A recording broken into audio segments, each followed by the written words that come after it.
Ev Avcısı bugün Kuşadası'nda köy evinde. Bugün hayallerinizi süsleyen, hatta şöyle söyleyebilirim, belki de hayallerinizin gerçekleşmiş halini geziyoruz ya da gezeceğiz diyebilirim sizlere. Gerçekten biz ekip olarak geldik ve bu köy evine bayıldık. Ben efsane diyorum size, daha da fazla bir şey söylemek istemiyorum. Lokasyonunu söyleyeyim öncelikle. Burada köyün gerçekten de tam göbeğindeyiz. Hatta şöyle söyleyebilirim sizlere, buradan hemen 2-3 dakikalık yürüyüş mesafesinde mis gibi kokan sıcacık köy ekmeğinizi, bazlamanızı, yufkanızı hemen gidip alabilirsiniz. Tabii ki günlük alışverişinizi de yapabilirsiniz. Öyle bir konumda ve köyün ortasında diyorum ya sizlere. İnanın o kadar da mahrem bir yer. Yani hiç kimse burada sizi göremez diyebilirim ve modern bir tasarım. Aslında şöyle, modern bir tasarım demek yanlış. Kesinlikle köy evini yansıtan bir tasarım ama renkleriyle böyle patlayan, hatta şuradaki sarı patlayan kapıyı görmüşsünüzdür. İçeride de bu dokunuşları göreceksiniz. Evimizin şöyle bir genelini anlatayım sizlere. 650 metrekare burada arsamız var. Evimizde 90 metrekare tabana yapılmış, 50 metrekarede üst katımız var. Toplamda da 3+1 diyebilirim. Bunları videoyu sonuna kadar izlerseniz daha iyi anlayacaksınız. Sizlere 2 katlı demiştim ya, aynı zamanda bir de galeri boşluğumuz var. O yüzden çok daha ferah görünüyor evimiz.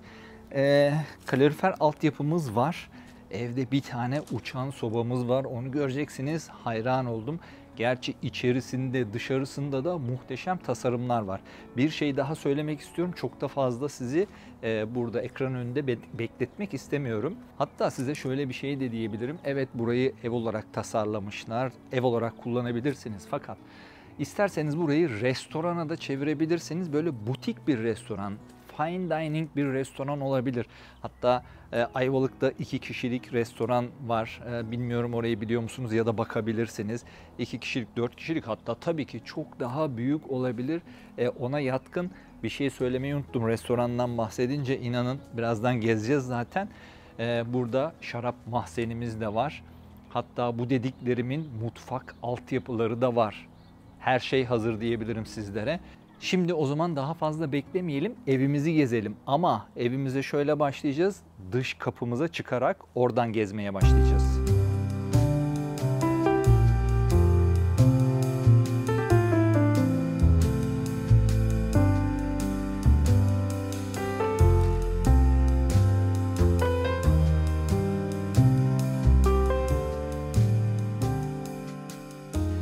Şu anda köy evimizin girişindeyiz.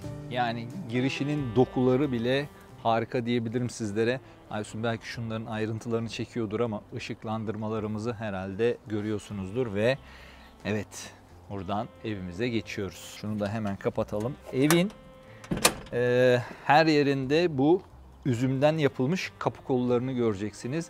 Evde gerçekten böyle çok farklı dokunuşlar var. Şu anda yürüyüş yolumuzdan bahçemize geçiyorum. Gördüklerimi hemen anlatmaya çalışıyorum. Detaylarda Aysun nasıl gösterir bilmiyorum ama buradaki büyük kalasları görüyorsunuz. Evin birçok yerinde bunları görebiliyorsunuz. Yani burada çok doğal dokunuşlar var, onu söyleyebilirim. Arka tarafa çok geçmeyeceğim ama şöyle hızlıca bir şey göstermek istiyorum sizlere. Evinize girdiniz, üst kata isterseniz buradan da çıkabiliyorsunuz. Orada harika bir teras var. Onu yukarıya çıktığımızda göreceğiz. Burada da küçük bir bahçemiz var. Şunu söylemedim girişte, heyecandan olsa gerek diye düşünüyorum. Birçok meyve ağacımız var. Burada bir narımız var. Burada incirimizi görüyorsunuz. Videonun sonunda diğer bahçeye geçeceğim ki efsane bir bahçe. Orada bir sürü meyve ağacımız var. 2 tane armut ağacımız var, 2 tane incir ağacımız var, iğde ağacımız var, elma ağacımız var, cennet elması ağacımız var ve unuttuğum birçok ağaç var. Bunların hepsini de açıklama bölümüne tek tek yazacağım. Oradan da takip edebilirsiniz. Hazır açıklama bölümü demişken hemen sizlere şunu söyleyeyim. Eğer kanalımıza abone değilseniz hemen abone olun. İkinci kanalımız Ev Avcısı Kuşadası. Ortada çok güzel portföylerimiz var. Orayı da takip edin. Hemen duyduğum şeyleri söylemek istiyorum. Köydeyiz ya. İnanın aklımda bir sürü şey vardı. Şu anda işte horozların ötüşünü duyuyorum. Horoz sesleri, tavuk sesleri, az önce kaz sesleri duydum. Hemen arka tarafımızda koyunlar var, keçiler var. Her türlü hayvanımız mevcut. Tamamen köydesiniz. Buradan bu güzel sarı kapımızdan ve tabii ki tasarımından da bahsetmek istiyorum. Yuvarlak yapılmış. Burayı ev sahibimiz kendisi çizmiş ve bunların hepsi için inanın çok uğraştı kendisi. Evet, buradan içeriye geçiyoruz. Evimize girdik. 90 metrekare burada tabanımız var. Tabii ki salondan bahsetmiyorum. Burada bir tane salonumuz, hatta şöyle açık mutfak salonumuz, 2 tane odamız, bir tane de ortak banyo tuvaletimiz var. Yani girer girmez aşık olduğum şeylerden bir tanesi bu uçan sobamız. Ya efsane, kesinlikle ben de kendi evime ya da bahçeme böyle bir şey istiyorum. Hep işte Pinterest'te orada burada görüyordum. Şu anda canlısını gördüm ve evin içinde, ilk defa evin içinde uygulanmış bir şeklini görüyorum. Bence efsane olmuş. Size dışarıda söylemiştim. Burada bir galeri boşluğumuz var. Kocaman bir galeri boşluğumuz. Eve girer girmez bu ferahlığı alıyorsunuz. Arkada tuğlalar var. Birazdan oraya gireceğim. Ama küçücük bahsetmek istiyorum. Hani köy evi dokunuşları kesinlikle var. Fakat hiçbir konfordan da vazgeçilmemiş burada. Burada benim hemen sağ tarafımda geniş bir penceremiz var. Diğer cephemizde de aynı büyüklükte ikinci bir penceremiz var. Şimdi burada penceremizi görüyorsunuz. Bu pencerenin çerçevesi dışarıya doğru alınmış. Yani içeride boşluk bırakılmış. Bu çok hoş olmuş. Keşke şöyle biraz daha dışarıya biraz daha içeriye doğru olsaydı. Böylelikle oturabilirdiniz ama az önce Aysun'la da konuşuyorduk. Şöyle olabilir. Pinterest'te gördüğümüz, Aysun Hanım oradan bana hemen hatırlatıyor. Çok var tabii ki bunlar. Burayı kütüphane yapabilirsiniz. Tabii ki ahşapla beraber şurayı da uzatırsanız sedir olarak kullanabilirsiniz. Bu pencerenin önünde oturursunuz ve burada da muhteşem bir kütüphaneniz, kitaplığınız olur. Burada da yine evin girişine bakan geniş bir penceremiz var. İçeriye bol miktarda ışık giriyor. Çünkü yukarıda da aynı pencerelerin simetrileri var. Yukarıda bu arada Aysun şu detayları alabildi mi bilmiyorum ama orada da çok hoş bir ışıklandırmamız var. Kademeli olarak yapılmış. Yani evdeki dokunuşlar gerçekten harika. Geniş bir salonumuz ve ortasında da muhteşem bir uçan sobamız var. Mutfağımıza geçiyoruz. Mutfağa geçerken hemen şunlardan bahsetmek istiyorum. Bunlar gerçek ahşap. Yani evde o kadar sıcak bir duygu hissediyorsunuz ki bunu kesinlikle buraya gelip yaşamanız lazım. Şöyle bir şey söyleyeyim. Salonunuzdan mutfağa bakmak bile inanılmaz keyifli. Yani salonda artık televizyonu seyredersiniz, dışarıya mı bakarsınız bilmiyorum ama inanın şu bölüme bakmak gerçekten tablo gibi diyebilirim sizlere. Aynı zamanda tabii ki kullanışlı bir mutfağımız var. Şu sarı retro renkler benden aldı diyebilirim sizlere. Kullanışlı bir mutfak, tezgahımız var. Tabii ki bunların böyle tuğla olması tam bir köy havasını yaratıyor.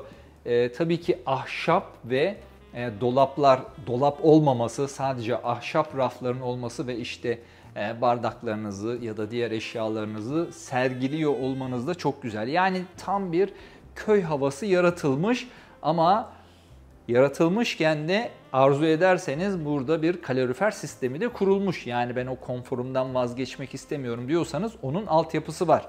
Mutfağımıza geri dönüyorum. Burada harika bir mutfak adamız var. Şurada oturabilirsiniz. İnanın buradan oraya bakmak çok keyifli. Burada aydınlatmamız, ışığımız bile inanın sıcacık duygular veriyor sizlere. Aynı zamanda buradan salona, hatta şu karşıdaki pencereye bakmak bile o kadar keyifli ki anlatamam. Çünkü yemyeşil harika ağaçlarınızı görüyorsunuz. Yani hangi pencerenizden bakarsanız bakın, ister buradan oraya bakın, nefis bir manzaranız var. İsterseniz de buraya bakın. Artık içinde olmak mı isterseniz, izlemek mi istersiniz bilemiyorum. O tercihi size bırakıyorum. Evet. Burada bir L tezgahımız var. Ve standardın üstünde geniş bir burada ocağımız var. Hatta işte ocağımız ve fırınımız var diyebilirim. Aysun, bu tarafı hiç göstermedik galiba. Burada bir mikrodalga fırınımız ve burada işte çekmecelerimiz, depolama alanlarımız da var bol miktarda ve geniş çift kapaklı sığabilecek buzdolabı yerimiz de hazır. Açık mutfak salon. İnanın hangi tarafa bakarsanız bakın çok keyif alacaksınız. Şimdi şöyle yapalım. Buradan hemen odalarımıza geçelim. Giriyorum, hemen birinci odamız. Standart bir oda. Artık 2 tane burada tek kişilik yataklar koyulmuş. Siz nasıl tercih edersiniz bilmiyorum. Fakat hemen kapıları da söylemek istiyorum. Bu kapılar ev sahibimiz kendisi boyamış. Yani burada kendisinin çok emeği var. Her türlü mimari çiziminden içerideki dokunuşlarına kadar çok da keyifliymiş. Teşekkür ediyoruz. Banyoya girmek istiyorum. Yani ne diyeyim sizlere? Banyodan bile neredeyse çıkmak istemeyeceksiniz. Herhalde bu ev böyle sarı tonları inanılmaz keyifli. Ahşap masif kullanılmış her yerde. Her şey çok sıcak. Hatta şu taşları Aysun, şu detayları, dokuyu gösterebilir misin bilmiyorum ama tabii ki burada da hemen sarı turuncular göze çarpıyor ve bunlar eski değil ama retro ve İstanbul'dan özel getirtilmiş taşlar. Evet, gayet geniş bir banyomuz var. Yani hani hiç bunları söyleme gereği bile duymuyorum. Daha çok duyguyu anlatmaya çalışıyorum. Harika duygular. Burada da ikinci odamız var. Aşağıda 2 tane odamız var. 2 tane yatak odamız var. Bilmiyorum, gerçi uzaktan çalışıyorsanız ve bu tipte bir köy evi arıyorsanız burayı bir çalışma odasına da çevirebilirsiniz. Burası benim o az önce girdiğim ara bahçeye bakıyor. Şimdi daha fazla oyalanmayalım ve hemen üst katımıza çıkalım.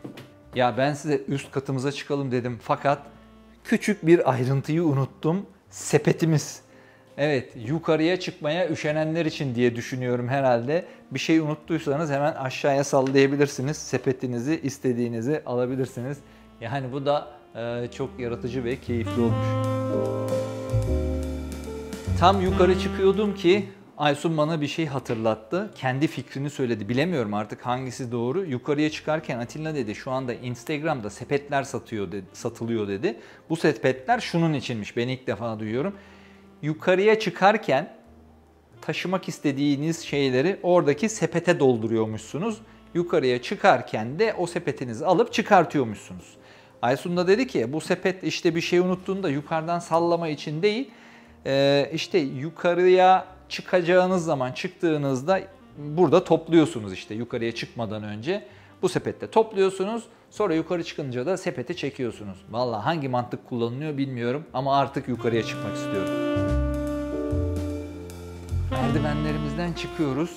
Ahşap, her şey ahşap, ferforje, taş. Yani her şey doğal malzeme diyebilirim sizlere. Şimdi aşağıda öncelikle bu yukarıdaki ahşaplarımızı, tavanımızı göstermeyi unuttum. Kesinlikle sıcak bir duygu veriyor ve ben beyazı seviyorum. Yani tavanın bembeyaz olması, ahşap ve beyaz olması benim çok hoşuma gidiyor. Yukarıya geldik. Demiştim size burası galeri boşluğumuzun olduğu bölüm. Burası çok güzel açık bir çalışma, açık plan bir çalışma alanı olmuş. Yani burada sporunuzu yapabilirsiniz, yürüyüş bandınızı koyabilirsiniz ya da çalışma masanızı koyabilirsiniz. Yani hayal edin, ben şu anda bu tarafa bakıp hayal etmeye çalışıyorum. Çünkü şu anda güneş batıyor ve harika turuncu renkler evin içini dolduruyor. Yani az önce herhalde arkam dönükken görmüşsünüzdür diye düşünüyorum. Açık plan bir çalışma alanı. Ne diyeyim size, yani buraya televizyonunuzu mu koyup önünde spor yaparsınız bilemedim, artık o size kalmış. Tabii burada televizyon koyar mısınız onu da bilemedim. Bir şey söylemek istiyorum. Size ilk girişte merdiven göstermiştim. O merdivenler, buradan yukarıya çıkabiliyorsunuz. O merdivenlerden yukarıya çıkabiliyorsunuz ve bu duvar boyunca yürüyebiliyorsunuz. Hemen oradan da birazdan geçeceğimiz terasa ulaşabiliyorsunuz. Dışarıdan da içeriden de ulaşabiliyorsunuz. Evet, üst katımız tamamen bir ebeveyn katı diyebilirim. Yani ebeveyn odası diye bir şey yok. Açık plan bir ebeveyn katı. Hemen öncelikle burada olduğum için burayı göstermek istiyorum. Burada bir giyinme bölümümüz var. Bol miktarda da burada dolabınızı görüyorsunuz.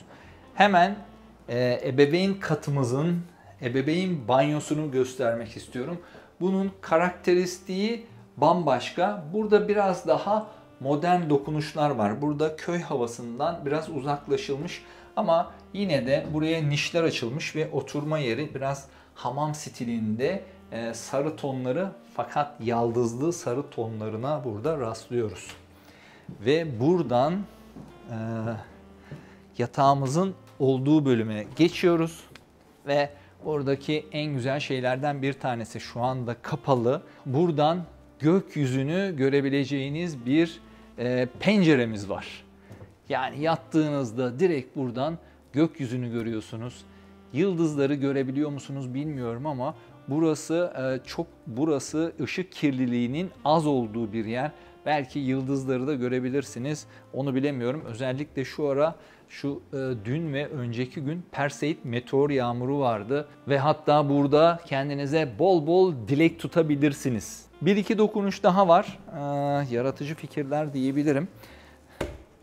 Yatak altlığınız böyle büyük kalaslardan, bildiğiniz ahşap kalaslardan yapılmış. Bu da çok hoş bir dokunuş olmuş.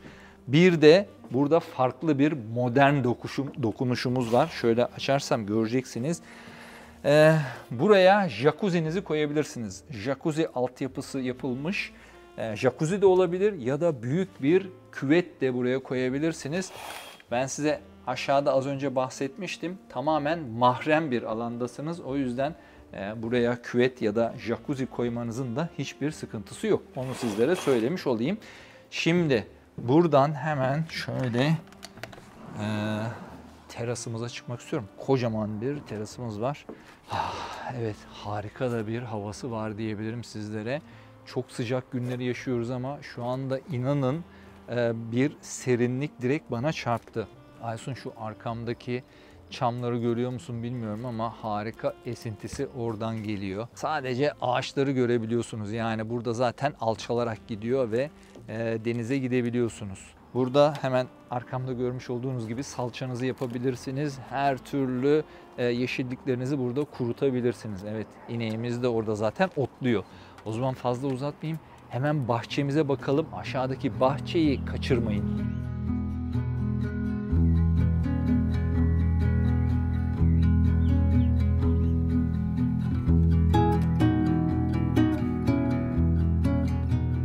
Evimizden çıktık.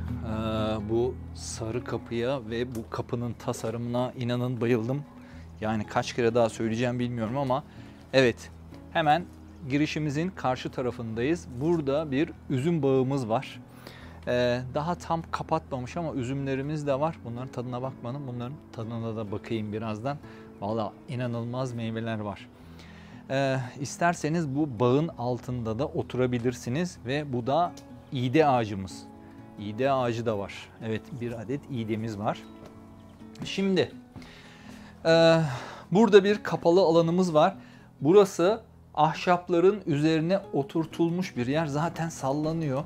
Bunları görebiliyorsunuz. Bu küçük dolaplar, detaylar, sobada, yani tam köy evi, iliklerinize kadar bunu hissediyorsunuz. Kışın burada da vakit geçirebilirsiniz. Herhalde burada bir yılbaşı partisi verilmiş diye düşünüyorum. Buradan çıktık ve şimdi asıl bahçemize doğru yürüyoruz. Fakat burada işte hemen evinizden çıktınız. Benim kullanmadığım ve sevmediğim ama sigaranızı burada içebilirsiniz. Bir 5 dakika, 10 dakika hava alabilirsiniz. Her yerde bu oturma alanları var. Buradan aşağıya mutfağa iniyor ama ben bu daha güzel olan taraftan inmek istiyorum. Bu arada hemen bir şey daha söylemek istiyorum. Otomatik sulama sistemi de var. Yani bir köy evi ama tabii ki modern dokunuşlar var. Bu da sizin rahatlığınız için. Bu büyük incir ağacımızın altında hemen bir iki şey göstermek istiyorum. En soldan başlayacağım. Size söylemiştim, burayı aslında belki ticari olarak da kullanmak isteyebilirsiniz ve onun için burada büyük profesyonel bir mutfak altyapısı var. burayı kullanabilirsiniz. Evet, şu üzümlü kulplarımızdan kapatıyorum ve hemen depomuza geçiyorum. Burada geniş bir depo alanımız var ve bu mutfakla da buranın bağlantısı var. Artık onu nasıl kullanırsınız bilemedim. Evet, mangal partileri olmazsa olmaz. Burada inanılmaz mangal partileri olabilir ve evin en güzel yerlerinden bir tanesine giriyoruz. Evet, şarap mahzeni derecemiz, burada derecemiz var ama orada da zaten klimamız çalışıyor. Burası 18 derecede sürekli. Evet, wine time. Burayı da şöyle kapatalım. Bahçemize doğru devam ediyoruz. Bu güzel yürüyüş yolumuzdan açık alana ulaşıyoruz. Tamamen çim alan ve bütün etrafı ağaçlarla çevrilmiş. Ortası boş bir çim alan. Kenarlarda ağaçlarınız var. Zaten yan taraflarınızda hiç yüksek bir yapı yok. Fakat bu ağaçlar daha da burayı izole ediyor görsel anlamda. Yani inanın burası muhteşem. Tam keyiflik bir alan diyebilirim. Yani nasıl çıkartırsınız bilmiyorum ama yemeklerle, partilerle, arkadaşlarınızla, ailenizle muhteşem zamanlar geçirebilirsiniz burada. Şimdi bu peyzajı görüyorsunuz zaten. Çok da anlatmak istemiyorum ama hemen şurada ayva ağacımız var. Arkada armut ağacımız var. Burada bir armut ağacımız daha var. Bir iki tane ismini bilemediğim burada meyve ağaçlarımız var. Cennet elması. Ben cennet elmasını ağaçta ilk defa görüyorum. Benim oğlanın çok sevdiği bir meyvedir bu. Evet, zeytin ağacı herhalde daha yeni dikildi diye düşünüyorum. İncir ağacı 2-3 tane incir ağacı gördüm ve hatta yedim. Birazdan da bol miktarda toplayıp eve götüreceğim bunları. Hemen bunun arkasında 2 tane tuvaletimiz var. Erkek ve bayan olarak ayrılmış. Dediğim gibi belki ticari olarak kullanılır diye bunları yapmışlar. Fakat bunların dokunuşları da o kadar güzel ki. Bu Singer marka mıydı? Dikiş makinesi Singer marka olabilir. Şu musluğa bile bayıldım. Yani harika dokunuşlar ve tasarımlar. Tulumba şeklinde süper. Bayıldım. Aynı şekilde yan tarafta da bir tuvaletimiz daha var. Aysun, son olarak şu bölümü de göstermek istiyorum. Buraya bir hamamımız ve oturma alanlarımız yapılmış. Her türlü kullanabilirsiniz. Evet, isterseniz şöyle toparlayayım. Köyün ortasındayız. Bu köy evimiz 650 metrekare içine yapılmış. 650 metrekare arsamız var. 90 metrekare tabanı ve 50 metrekarede ikinci katı olan bir köy evimiz. Tamamen mahrem. İsterseniz ticari olarak bile kullanabilirsiniz ama yaşamak için efsane, zaten ailemiz bunun içinde yaşıyor. Onu da sizlere söyleyeyim. Buradan köy merkezine 2-3 dakikada yürüyerek zaten hemen dibiniz, yani 2-3 dakikalık bir yürüyüşle köy merkezine gidebilirsiniz. Ekmeğinizi, bazlamanızı, yufkanızı, her türlü ihtiyacınızı, günlük ihtiyacınızı karşılayabilirsiniz. Hatta toplu taşıma araçlarına bile binip oradan Kuşadası merkeze ya da işte sahile gidebilirsiniz. Sahilimiz buradan kuş uçuşu 7,5 kilometre mesafede. Buradan aracınızla 10-15 dakikalık bir mesafede hemen denize, sahile ulaşabilirsiniz. Konum olarak da çok güzel bir konumda. Artık benim anlatacaklarım bu kadar. İsterseniz şöyle yapalım. Siz beni cep telefonumdan arayın. Burayı ben size sunayım. Gelelim konuşalım. Bizi YouTube kanalımızdan, ikinci kanalımız Ev Avcısı Kuşadası. 2 kanalımıza da abone olmayı unutmayın. Instagram, Facebook, TikTok, her türlü sosyal medya kanalından bize ulaşabilirsiniz. Ve evavcısı.com web sitemiz. Bütün portföylerimizi web sitemizde bulabilirsiniz.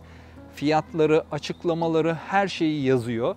Tabii ki bu evin fiyatı da ve diğerlerinin de YouTube videomuzun altındaki açıklamalar kısmında. Bir sonraki videoda görüşmek üzere. Hoşça kalın.